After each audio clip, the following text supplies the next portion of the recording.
discuss the chapter Print Culture and the Modern World.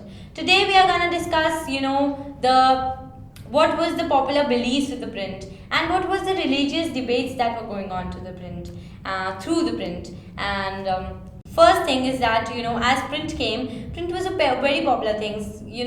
Today even newspaper reach your home. You're well versed with the news of the world. So this topic was raised very deeply in that century when print just came.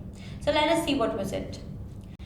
Print created the possibility for a wider circulation of ideas, and it opened the world for debate and discussion. Of course, print, with the coming of print, wider ideas could be circulated, and debate and discussion would go on because for example, video emulation, let us take that, and someone is criticizing video emulation, and that would be printed in the newspaper, and then people are going to discuss about it. What is video emulation? Should it happen or not? So it's going to be debate and discussion upon this topic. So it's going to be a whole big scenario, and people are going to discuss have a debate and a discussion on this topic. So it opened the gate for the debate and discussion. Even those who disagreed with the established authorities could now circulate their ideas and persuade the people and move them to action.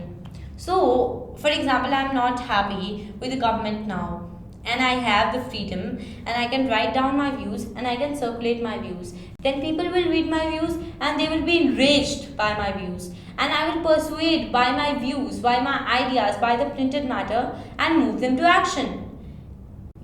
Strangely, this had a very prominent effect in different spheres of life. Then, how did the people welcome print?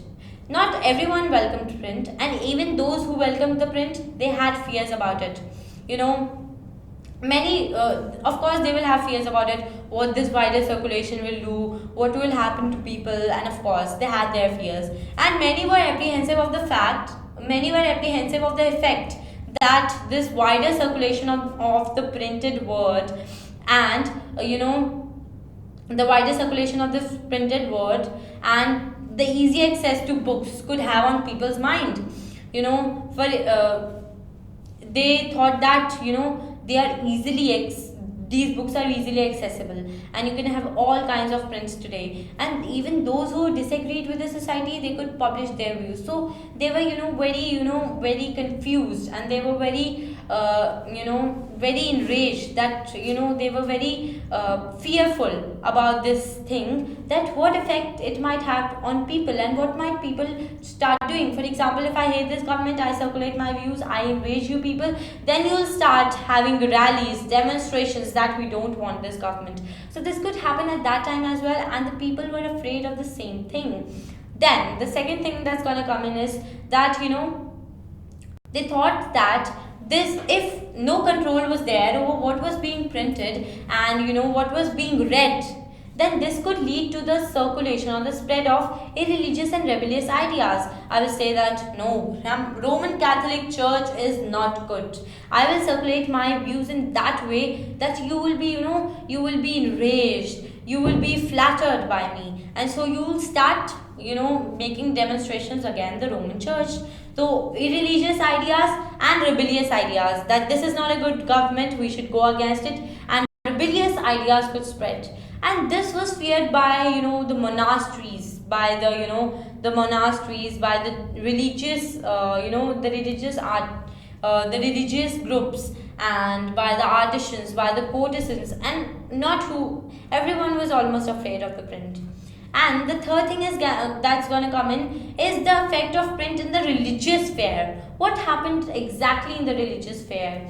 In 1579, Martin Luther King. You all know who is Martin Luther King. He is a very famous personality. Martin Luther King published 95 theses criticizing the many practices and rituals at the Roman Catholic Church. And the printed copy of this was dropped at the door of the Wittenberg Church, and he challenged the church to debate his ideas. Now this enraged the church, and his readings were reproduced in large numbers and read widely.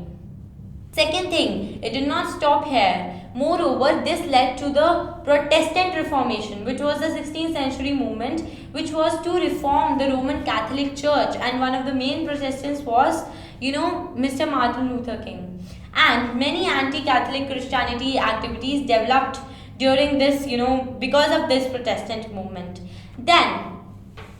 And it also led to the division of the Roman Catholic Church. Then the second thing that's going to come in here is that it did not stop here. He wrote his own new translation of the New Testament. It sold 5,000 copies in just 1 week, and the second edition appeared in 3 months following. And Martin Luther was very grateful to the print, and he said that print is the greatest gift of God. That print is a very special gift of God and perhaps the greatest one. So, he was very grateful to print. And so here we could see how print could easily lead to spread of ideas. Now, another small topic here is print and dissent. Print, the religious, popular religious literature could stimulate individual interpretations of faith even in little educated working class. Such happened with Minocchio. He was a miller in Italy and he began, reading the books available in his neighborhood. And he reinterpreted the message of God. He reinterpreted the message of God and creation, and he formulated a view of, he reinterpreted the faith and he formulated a new view of God and creation. This enraged the Roman Catholic Church, and it started searching for heretics in his ideas, and he was hauled twice and he was ultimately prosecuted. So this is what happened with the people. Heretics was an idea that was against the church, the beliefs of the church, and it was seen as against to the right to the church to see what is to be believed and what is not to be believed. So he had gone against the church, and so he was prosecuted. So they were very tired. They did not wanted this to occur in future, and so they started having a control over the publishers and the booksellers, and they started to maintain an index of prohibited books. So this is how they tried to control, the popular literature, religious literature that was writing against them and supporting the heretics' ideas. So I think you have understood this chapter, and if you want to know more about this chapter, you've got to see my other videos as well. Thank you.